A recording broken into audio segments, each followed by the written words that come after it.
Hi friends, welcome to my channel.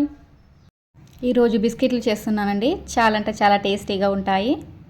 ఇలా చేసి పిల్లలకు స్నాక్స్ లాగా ఇచ్చినా చాలా ఇష్టంగా తింటారు. బిస్కెట్స్ ఎలా తయారు చేసుకోవాలో చూసిద్దాం. ముందుగా దోరగా మక్కిన అరటి పండ్లను తీసుకోవాలి. దోరగా మక్కిన అరటి పండ్లు ఎలా తెలుసుకోవాలి అంటే అరటి పండ్ల పైన నల్లటి మచ్చలు వస్తాయి. అలా నల్లటి మచ్చలు వచ్చినట్లయితే దోరగా మక్కినట్లు. నేను అర డజన్ దాకా అరటి పండ్లను తీసుకున్నా.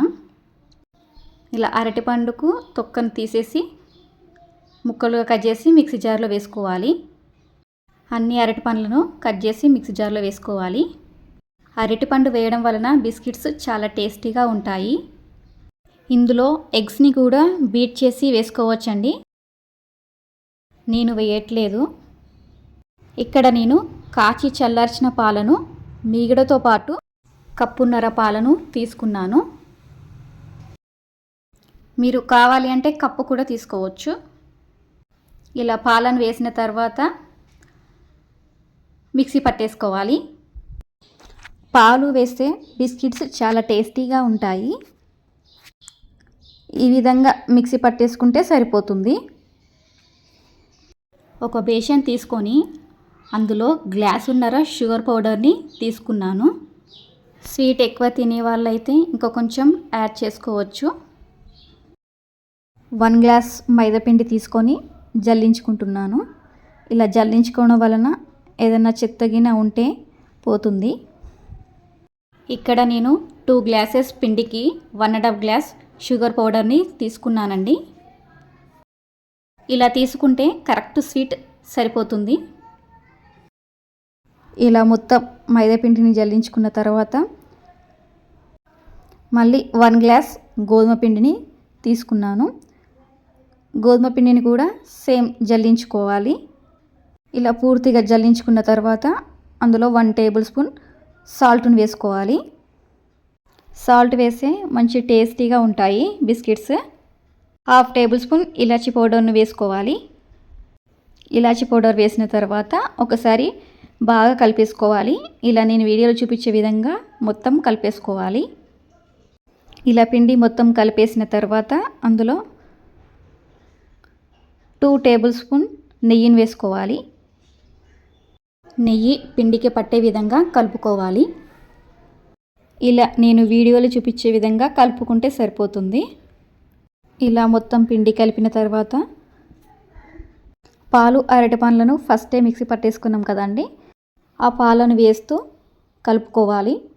పాలను వేసేటప్పుడు కొద్దిగా పాలు వేసుకుంటూ కలుపుకోవాలి. ఇలా కలుపుకోవడం వలన పిండి సాఫ్ట్గా కాకుండా ఉంటుంది. పిండి చపాతీ పిండిలాగా కలుపుకోవాలి. ఇలా నేను వీడియోలో చూపించే విధంగా కలుపుకోవాలి. తర్వాత స్టవ్ ఆన్ చేసి ఒక కడాయి పెట్టేసుకోవాలి. అందులో తగినంత నూనెని పోసేసుకుంటున్నాను. నూనె వేడెక్కేలోపు మనం బిస్కెట్స్ని తయారు చేసుకుందాం. కొద్దిగా పిండిని తీసుకొని అలా రౌండ్ లాగా చేసేసుకొని, ఇక్కడ నేను గోధుమ పిండిని తీసుకున్నానండి. మీరు మైదా పిండి ఉన్నా తీసుకోవచ్చు. ఇలా పీట పైన కూడా కొద్దిగా పొడి పిండిని చల్లుకొని ఇలా నేను వీడియోలో చూపించే విధంగా తాల్చుకోవాలి. మనం తాల్చుకునేటప్పుడు చపాతీ కంటే కొద్దిగా మందంగా ఉండేటట్టు చూసుకుంటే సరిపోతుంది. ఇలా ఈ విధంగా మందంగా ఉంటే సరిపోతుంది. గర్జలు చేసే స్పూన్తో కట్ చేస్తున్నానండి. మీరు చాక్తో కూడా కట్ చేసుకోవచ్చు. సైడ్స్ మొత్తం కట్ చేసి తీసుకోవాలి. ఇలా నేను డైమండ్ షేప్లో కట్ చేస్తున్నాను. ఏ షేప్లో బిస్కెట్స్ కావాలి అనుకుంటే ఆ షేప్లో కట్ చేసుకోవచ్చు. ఇలా డైమండ్ షేప్ మొత్తం కట్ చేసిన తర్వాత ఒక్కొక్క పీస్ ఒక ప్లేట్లోకి తీసుకోవాలి. బిస్కెట్లను 3 విధాలుగా కట్ చేసేది చూపిస్తున్నాను. ఫస్ట్ డైమండ్ షేప్లో కట్ చేశాను కదండి, ఇప్పుడు డబ్బా షేప్లో కట్ చేసుకుంటున్నాను. ఇలా కట్ చేసిన తర్వాత ఒక్కొక్క పీసు ప్లేట్లో వేసేసుకుంటే అన్నీ ఒకటేసారి అయ్యాక మనం కాల్చుకుంటే సరిపోతుంది. ఇలా ఒక్కొక్క కటోరును తీసుకొని వీడియోలో చూపించే విధంగా కట్ చేసుకోవాలి.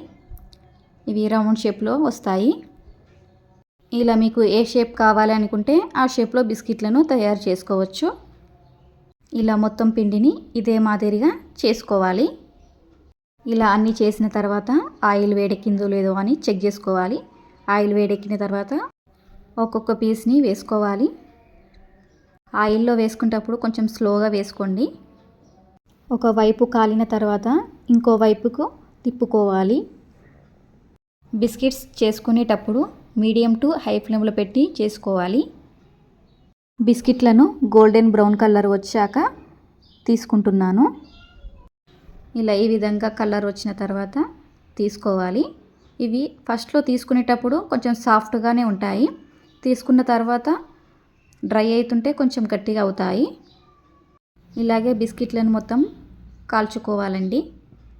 ఇక్కడ నేను బిస్కెట్లను బ్రేక్ చేసి కూడా చూపిస్తున్నాను. బిస్కెట్స్ చాలా క్రిస్పీగా వచ్చాయి. టేస్ట్ మాత్రం చాలా బాగున్నాయి. బిస్కెట్లను చాలా సింపుల్గా చాలా టేస్టీగా మన ఇంట్లోనే చేసుకోవచ్చు. ఈ వీడియో మీకు నచ్చినట్లయితే లైక్ చేయండి. మా వీడియోస్ ఫస్ట్ టైం చూస్తున్న వాళ్ళైతే లైక్ చేసి సబ్స్క్రైబ్ చేసుకోండి. Thank you for watching this video.